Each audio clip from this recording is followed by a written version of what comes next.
Suasana begitu hening. Hanya tangisan tertahan dari Titik Soeharto yang terdengar. Semua anggota keluarga cendana ada di situ. Sebagian menatap Prabowo dengan pandangan marah. Tiba-tiba, putri bungsu Soeharto, Mami Soeharto berdiri dan menunjuk hidung Prabowo. "Kamu pengkhianat, jangan injakkan kaki di rumah saya lagi." Begitu umpat Mami. Di mata keluarga cendana kala itu, Prabowo dicap sebagai pengkhianat. Dia dianggap sebagai jenderal yang ingin melengsarkan presidennya sendiri. Prabowo membela diri tapi sia-sia. Bahkan permohonannya untuk sekedar mempertahankan rumah tangganya pun gagal. Pak Harto berkata dengan tegas kepada Titik putrinya, "Tinggalkan pengkhianat itu." Tangis Titik pun pecah memenuhi seantero rumah.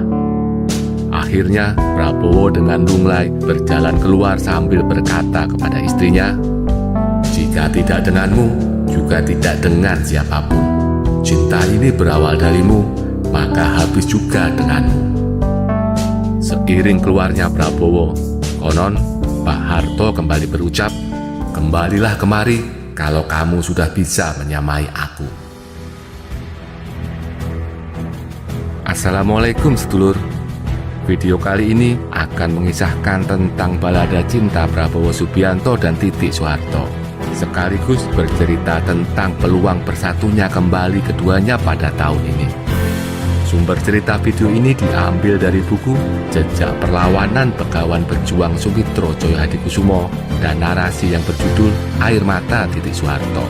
Selamat menonton dan semoga terhibur. Prabowo Subianto dan Titik Soeharto pertama kali bertemu ketika Titik menjadi murid Sumitro Djoyohadikusumo, dosen Fakultas Ekonomi Universitas Indonesia. Keduanya sama-sama jatuh hati dan memutuskan berpacaran. Menurut Sumitro, Titik bukanlah pacar pertama Prabowo. Sebelumnya, sang anak pernah berpacaran dengan seorang gadis Jogja, tapi putus karena kesibukan tugas militer. Sampai suatu hari, Prabowo meminta izin kepada Sumitro untuk mengenalkan seorang teman wanita. Prabowo cuma berkata bahwa pacarnya itu adalah salah satu murid ayahnya. Belakangan diketahui sang murid itu adalah Titik Soeharto. Sumitro pun berpesan khusus kepada putranya, "Kalau kali ini kamu tidak serius, payah deh kamu." Begitu kata Sumitro. Setelah itu, Prabowo bergerak cepat dan memperkenalkan putri Soeharto itu kepada neneknya. Pada kunjungan awal, nenek Prabowo belum tahu siapa sebenarnya Titik Soeharto. Dia hanya mengira Titik adalah anak Jogja yang kebetulan sedang kuliah di Jakarta. Sampai kemudian pada kunjungan kedua, kemenakan Sumitro justru mengenali Titik dan memberitahu kepada ibunda Sumitro bahwasanya teman Prabowo itu sebenarnya adalah putri Presiden Soeharto.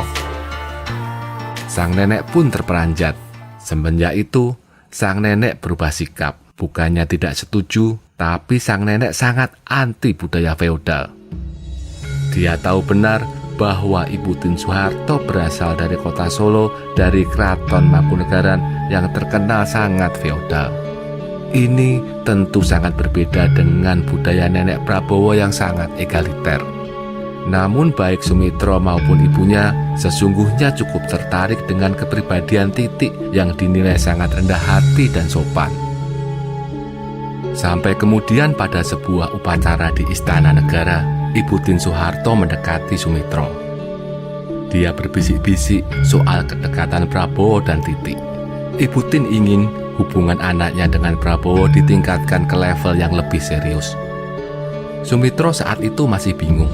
Dia bertanya kepada Prabowo mengenai keseriusannya. Prabowo pun menjawab, "Ya, nanti saya lamar." Prabowo pun terkejut saat diberitahu bahwa ia tidak boleh melamar sendirian. Tapi ia harus datang dengan seluruh keluarga besar.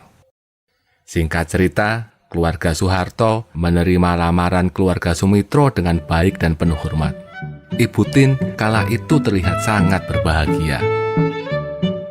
Prabowo dan Titik menikah pada 8 Mei 1983 di Taman Mini Indonesia Indah setelah 2 tahun berpacaran. Pernikahan digelar dengan adat Jawa dan sangat meriah. Saat menikah, Prabowo berumur 31 tahun, sementara Titik 23 tahun dan masih berstatus mahasiswi semester akhir. Setahun kemudian, atau pada 22 Maret 1984, mereka dianugerahi seorang anak laki-laki bernama Ragowo Hedi Prasetyo atau yang akrab disapa Didit Prabowo. Waktu berlalu dengan cepat. 15 tahun setelah pernikahan, Indonesia dirundung krisis ekonomi parah. Di seantero negeri, marak demonstrasi mahasiswa yang meminta Soeharto turun dari jabatan presiden. Prabowo yang kala itu menjabat sebagai Pangkostrat diminta untuk mengamankan negara, terutama mencegah aksi sejuta umat menduduki Monas pada 20 Mei 1998 yang digalang oleh Amin Rais.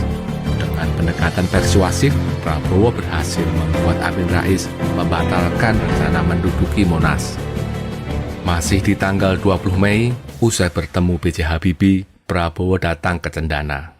Dia ingin melaporkan keberhasilannya dalam meredam aksi pendudukan Monas kepada Pak Harto. Ternyata, di ruang keluarga sudah ada Pak Harto bersama anak-anaknya dan ditemani Panglima ABRI Jenderal Wiranto. Semula Prabowo ingin bergabung, namun Tutut dan Mamik Soeharto menghalangi. "Kamu kemana saja? Mengapa membiarkan mahasiswa menduduki gedung MPR DPR?" tanya Tutut dengan nada keras. Prabowo dengan sengit balik bertanya, "Apakah saya harus menembaki mahasiswa itu agar tidak menduduki gedung MPR DPR?" Keluarga Cendana tambah meradang. Mereka beranggapan Prabowo punya agenda tersembunyi. Prabowo dinilai telah berkonspirasi dengan B.J. Habibie, Amin Rais, dan para reformis lain untuk melengsarkan Soeharto. Mamik Soeharto dengan amarah membuncah kemudian menunjuk hidung Prabowo dan berkata, "Kamu pengkhianat, jangan pernah menginjakkan kakimu di rumah saya lagi." Titik Soeharto yang ada di dalam ruangan hanya bisa menangis kencang melihat suami terkasihnya diamuk oleh keluarga besarnya. Prabowo terpaku, dia merasa telah difitnah habis-habisan. Di luar dia dianggap sebagai antek keluarga Cendana, sementara di dalam dia dianggap sebagai pengkhianat. Apalagi setelah itu Pak Harto memberikan perintah yang mengagetkan. "Tinggalkan pengkhianat itu," kata Pak Harto kepada Titik. "Kembalilah kemari kalau kamu sudah bisa menyamai aku," ujar Pak Harto kepada Prabowo. Saudara Hasim Joyo Hadikusumo ini gontai. Keinginan terakhirnya untuk mempertahankan rumah tangganya dengan Titik pupus sudah. Semua rungkat. Dengan diiringi tangisan Titik yang tak kunjung berhenti, malam itu Prabowo pergi meninggalkan rumah keluarga Cendana dengan hati terluka. Pada 25 Mei 1998, Prabowo Subianto resmi dicopot sebagai Pangkostrat dan dikirim ke Bandung untuk menjadi Komandan Sesko ABRI. Tak berapa lama, lewat pemeriksaan Dewan Kehormatan Perwira, karir militer Prabowo diakhiri oleh Wiranto. Dia dituduh sebagai aktor utama penculikan para mahasiswa dan aktivis 98. Padahal, kebenaran tuduhan tersebut masih menjadi misteri sampai sekarang. Karena tekanan politik yang begitu dahsyat dan fitnah yang bertubi-tubi, Prabowo akhirnya pergi meninggalkan Indonesia. Dia menerima ajakan teman karibnya, yakni Raja Abdullah dari Yordania, untuk tinggal di sana. Seiring kepergiannya ke luar negeri, biduk rumah tangganya dengan Titik pun makin rapuh. Dan akhirnya pada tahun 2000, Prabowo dan Titik dipaksa bercerai meski keduanya masih saling cinta. Perceraian keduanya tidak terendus media massa dan tidak ada kisruh pembagian gonogini.